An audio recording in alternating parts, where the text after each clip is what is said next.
Howdy YouTube, working on a Blazer today. Don't know when this will be posted, but it will be. Just got it inspected over the weekend, finally, so it's passed, it's good to go. Took it for a good rip yesterday. Out on some gravel roads, back roads, through some water crossings, blah blah blah. Did good, whatever. Doing some work today, came out and was working at doing stuff for work. Had to go to the parts store for some stuff for our trailer. Came back, there was a puddle underneath the Blazer. Oh, I gotta shut that. At AutoZone. It was coolant, so I drove it home, and down in there, water pump gasket leaked. So I had a. It kept leaking last time when I put the water pump on, like 4 years ago. And I had trouble getting her to seal, and I finally got it to seal. It was a little bit of a mess. I was rushed in a hurry, as usual, so it's honestly surprised it lasted that long. But anyway, it's fixed. Didn't get to video that. It was starting to rain, and I was aggravated. And yeah, so anyway. RTV has to dry 24 hours, so that's what we're doing now before I fill it up. So I can't move this thing, and I got some time to kill. So, four-wheel drive doesn't work, and I believe it's the actuator again that they go bad. So, the actuator, it's got a bolt on the inner fender. Let's see if we can find it.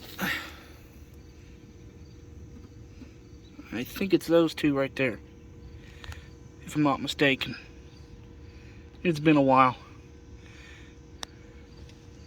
Yeah, I believe it's those two, because it's right under the battery. So, to get to the actuator, gotta pop the battery out. Just need an 8mm for the cables, 13 or a half inch either or for the hold down, I believe. We'll get to that right now. Alright, got the cables disconnected and the little holder down thing off. I recommend putting a touch of anti-seize on that bolt. Oh, yeah, you can't see it, but you will.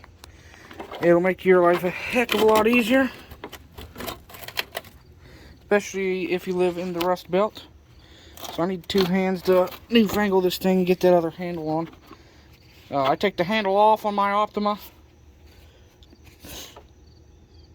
and keep it in the garage. I have a couple batteries and a couple handles, so always want to keep that around. And according to the website, AutoZone and Optima and everybody else, there is not an Optima that fits this Blazer. I have a video on that, so check it out. I like my yellow tops, so yeah. But anyway, let me get this thing out of here and we'll come back to you. Okie dokie. Battery's out of there. That's the bolt, the hold down bolt I'm talking about. I'd put a little bit of anti-seize on that baby. As you can see, my battery tray has seen better days. I've been meaning to get a new one, and obviously have not. But, any words, and it can stay down there. There's only two bolts that hold this in there. There's one, there's the other, each corner. This one was never in there since I bought the vehicle. Don't know why, and I recently got around, I don't know, probably last winter. So, 10 months ago. Putting that in there. But we'll just pop those two bolts out and then the tray comes out. Alrighty, so there's the battery tray. Just pulls out of that hole there. I thought I put anti-seize on these, but obviously did not. I will have to.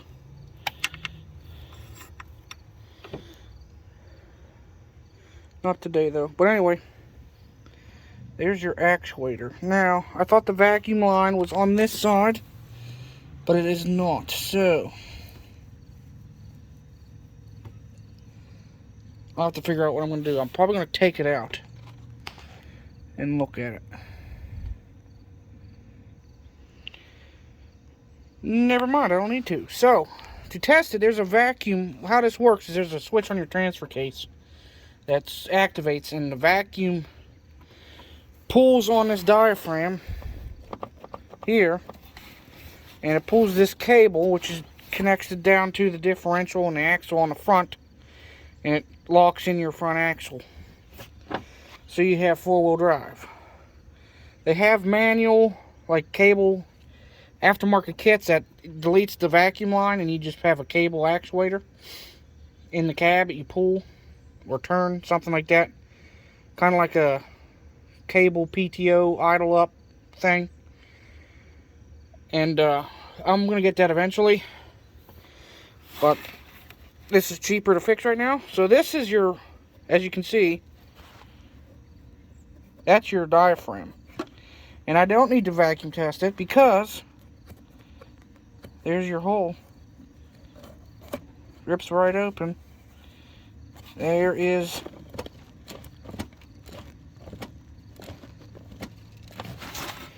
the leak. So that's why there's no four-wheel drive. So, just have to get a new one. There's a clip here. You can take this whole bracket out like I did last time. I think there's room in there though. You can get a wrench. It's a small one, like maybe 8 millimeters max. I think it's smaller. But anyway,